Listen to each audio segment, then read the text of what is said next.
Class 5 के बच्चों के लिए आज मैं आपके किताब से अभ्यास कार्य करा रहा हूँ।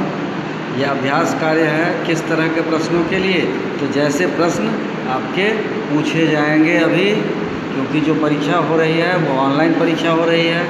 ऑनलाइन परीक्षा के लिए ऑब्जेक्टिव टाइप प्रश्नों को बच्चों के लिए बनाया गया है, दिया गया है। अब आप लोग सारे प्रश्नों को ऑब्जेक्टिव से, इसके लिए ज़रूरी है कि आप लोग के पास गहन अध्ययन हो, किताब का गहन अध्ययन होना चाहिए। कविता को पढ़ते हैं तो पूरी कविता को याद कीजिए, इस पूरी कविता को याद कीजिए। और इसमें देखिए कि अब जैसे फूलों सा महकूम है, अगर प्रश्न रहेगा कि इस तरह से इसमें फूलों सा महकूम है, तो अभिलाषा इसमें प्रश्न हो सकता है, बच्चा किसके समान महकना चाहता है,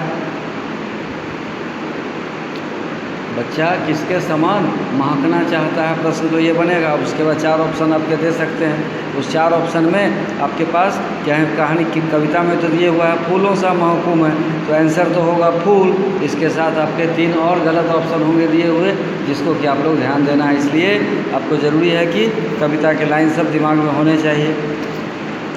अब इसके बाद जैसे दूसरा है कि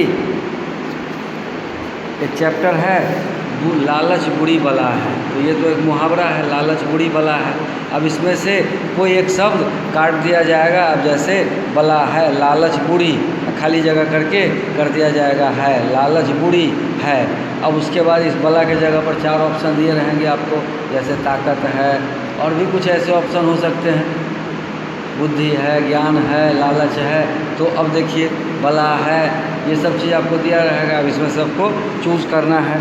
तो जैसे यहाँ देखिए मैंने दिया है बुरी बला है, अब इसका सही शब्द से मुहावरा भरना है।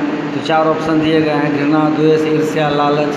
अब आप पढ़े हुए हैं लालच बुरी बला है, तो यहाँ कौन सा होगा, तो लालच होगा। इसलिए आप उसको ऐसे ही तैयार करेंगे और ऐसे पढ़ेंगे। इसके बाद एक प्रश्न है, जैसे मीदास कहाँ का राजा था।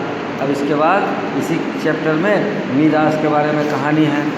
अब देखिए यूनान एक प्राचीन देश है, बहुत समय पुराने, वहाँ एक राजा राज करता था जिसका नाम मीदास था।